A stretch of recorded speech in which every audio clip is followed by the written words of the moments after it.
In today's video, we're going to cover my 2025 North American International Championships run, including what I played, how I did, all my matchups. But first, let's roll some footage from the weekend. What is a vlog without a little bit of a traveling montage? Here we are at the Newark airport getting ready for takeoff. Just a ton of people trying to get out of New Jersey. Can't blame them. Touchdown in New Orleans. The Airbnb is absolutely beautiful. Look at that. Nice little balcony. Some views of the town. Absolutely gorgeous. Nice big TV. And if you know, you know. The Percy Pigs. I have been a believer of Percy Pig even before they came to Target. Had to go snag some breakfast at Cafe Du Monde. You know what they got. The beignets. Oh, unbelievable. And a little bit of hot chocolate because I don't like the coffee. But yeah, we scarfed those suckers down real quick. Just finished Cafe Du Monde. Got some breakfast this morning. No, I did not eat all those beignets. Yes, I did. We're going to head back to the Airbnb. Get some testing in for today. I have Pokemon Center reservation later. And just try to lock in a list and get some rest tonight. Maybe go out to dinner. But alrighty, great start today. Beautiful, beautiful app. Got back to the hotel and laid out the list. I opted for Raging Bolt. Honestly, not a deck that I'm particularly comfortable with. Had a reservation for the Pokemon Center in the afternoon. Tim Danklin sighting, everybody. Pokemon Center was amazing. As always, I feel like every single year it gets better and better. This one was great because the lines were fantastic. They did a really good job with the queuing system, and it felt like they had everything under control from that perspective. They had a lot of interesting things. You can see here the chess set. Here are the double deck boxes. Transitioning now to the tournament. This is the hall and everybody's waiting for the tournament to start. They had about a 15-20 minute presentation bringing some of the culture of New Orleans to the tournament. You can see here some of the various bands that they had playing up on the main stage and projected to the crowd. It was cool. It ran a little bit long. I think when they say, you know, be there at 9, it's like, okay, be there at 9 so that you can start your games. But hey, a Dancing Pikachu, honestly, that is just a highlight of any event for sure. So big celebration for, you know, the Mardi Gras theme. As for my performance in the tournament, I had the privilege of walking up to the winner table 5 times, unfortunately not achieving the goal of day 2. This was the list that I opted to play for the tournament. As you can see, it's pretty much unchanged from Christian Fontenot's list. Not much to say. Yeah, did not serve me the greatest, unfortunately. Felt like I had a lot of awkward hands. A lot of times that I was missing the turn 1 fan rotom. Kind of wish that I had maybe pushed a little harder for like the 4th Ultra Ball or the 3rd Area 0. Might have been nice in certain situations. I think I overvalued how popular Maractus would be, both in the Dragapult decks and the Grimmsnarl decks. I felt like, you know, things like a Leaves would have been a better card. A Turo would have been a better card. Turo is what Andrew Mahone played. He got a day 2 finish with his Raging Bolt deck. You know, Turo Palpad is probably fine. Turo Palpad with a Prime Catcher is like probably enough unless they're going crazy hard like a player like Isaiah Williams did into the Maractus strategy. So I think I just have that regret in terms of the deck building based on what I saw, not only in my matches, but from the room as a whole. I have not shared this site with you guys, but this is an application that I wrote along with my co-founder, Jared Grimes. He used to run PokeStats. He shut that down last season, or I guess 2 seasons ago now. And we created this new app kind of in the ashes of that called Training Court. It's basically a place for you to log all of your games, either in the online client, you'll see that there's a logs portion here, or your tournament games. And then you have a nice little graphic that you can show to your friends or post on social media once the tournament is over. So this is the one that I made for the North American International Championships. But yeah, if you want to go check this out, trainingcourt.app is the name of the application. And, you know, you can find it DM me on X if you don't know how to get to it. But really cool site. Please let me know any ways to improve this site. And if you're a dev out there and you think you can contribute, this is a React site with Supabase, hosted on Vercel. If you have any kind of knowledge of what I'm talking about and you feel like you might be able to contribute, by all means, reach out, because we're looking to make this bigger and better. So at NAIC, I played all 9 rounds. You can see here that I was out of contention by the 8th round after I took my third loss overall. Played the last one out because, you know, at that point, I always find like when I'm that late in the tournament, I might as well play the last round. Like, I just love playing poke. And so I just have a really good time when, you know, I paid all this money to go down there. I just have a really good time playing. So we'll talk a little bit about the rounds. She was very good with her deck, and I just found like the narrowest out.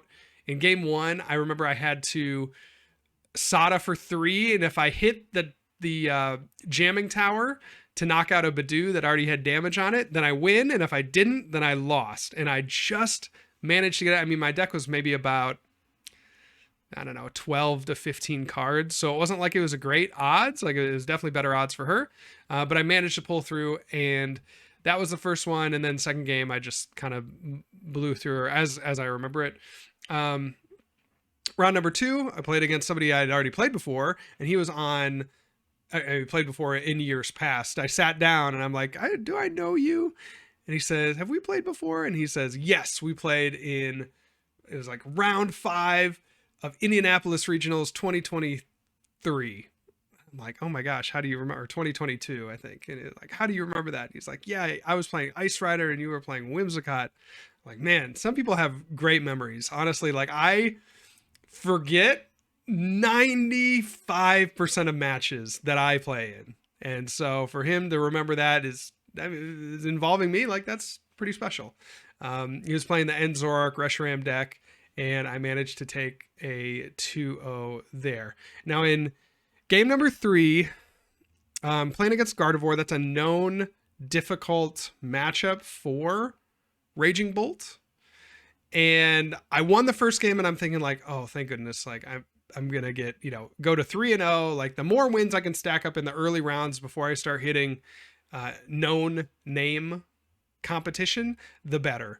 And I remember winning game 1, like, it wasn't barely, but it was like, there were certainly some optimizations. And then in game 2, I just dead draw, like, I start Slitherwing and pass essentially, and I'm like drawing, and I like get back into the game, but I ultimately can't pull it out. And then game number 3, I just had some weird starts. I have a choice between a greedy play and a safe play. I have to go for the safe play, but I get kind of punished down the road because he's able to Iono me, and I can't quite draw into what I need.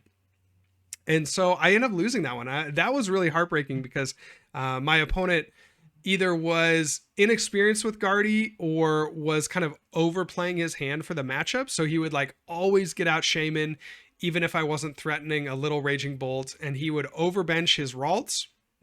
Like in game 1, and I think maybe even in game 3, he had 3 Ralts on the field. And as a Gardevoir player, like, unless you're maybe playing like Eevees or, I don't know, I'm trying to think of other decks that can board wipe you like that, like maybe Dragapult, you really don't want to get 3 Ralts down. So there were just some things that were unusual about the games, to say the least. And so that one really, really hurt. Round 4, played another Raging Bolt, you know, natural tie. It was not looking good. There was a turn in game number 2 where I just had to pass. I thought about just scooping up my cards right then and there, managed to clutch out a tie.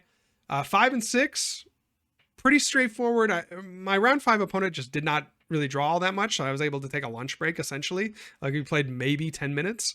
And then similarly for my round 6 opponent, didn't really draw all that well. In round 7, this was a heartbreaker. The Spidops Mimikyu deck, I got absolutely destroyed by the Mimikyu because it copied my Teal Mask Ogerpon, and he had like 2 of his Rockets energy, and I had 2 energy on my Ogerpon because I was trying to draw throughout the game, and he gusted it up and he knocked it out, and I was like, oh my gosh, what am I in for? I thought I had a pretty good route in game 1 to win, but obviously if he's taking 2 prizes, then, and I'm just taking the single prize, because it was basically like a Spite Ops deck, right? Like it had the Mewtwo, he had one copy of Mewtwo, but it was basically just a Spite Ops deck. So I was like, okay, as long as I can continue to one shot over and over, but he's doing 180, so he's knocking out all my guys in one hit. It's just not a great matchup, to be completely honest, especially when he can catch up with things like that Mimikyu play, or things like a Defiance Band on a Spite Ops. I just wasn't able to like disrupt his hand. He had pretty good starts, and it just all went downhill from there. Now in round 8, man, this was like some of the hottest that I've seen a player draw. I think I have played this player as well before at one point, but the Eevee deck was something that I was kind of off of for this tournament, just based on how, like, when it runs, it's amazing, and when it does not run well, it's pretty bad, straight out. I guess that's true for most decks, but I feel like with Eevees especially, you can have some prizing issues. A lot can go wrong in a game, but to be honest, even in the game that he lost, like, things were still going right. Like the game that he lost, I remember, he ended his first turn. He had this standard setup. He got the Fan Rotom and things like that, and he got all his Eevees out and a couple of Hoot Hoots. And then he had a Noctowl in hand, and I'm like, okay, if I can just end him, then there's no way he can respond to my Raging Bolt. And I end, and he gets like, it was like Clefairy Ultra Ball or something off of the 4 cards. And I'm like, oh my gosh, dude. So he like Clefairies and then Crispins, and it was just like my brow furrowed. I think I took off my glasses. Like, I just was like, I can't believe this is happening in admittedly a bad matchup, but I can't believe this is happening to me in like the biggest tournament of my season, right? Because I need at least I think it would have been a top 128, very doable, but a top 128 to potentially push for an invite.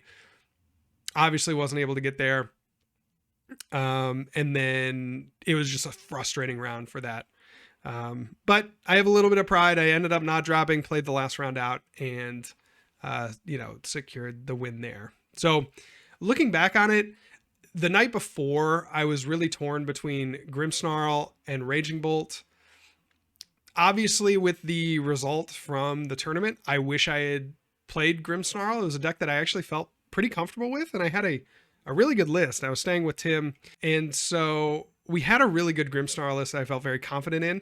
I did not have as much reps with Raging Bolt, to be like completely honest. Like in this format, really hadn't touched Raging Bolt, but I said, okay, I think that's a deck that I'm going to dead draw with less.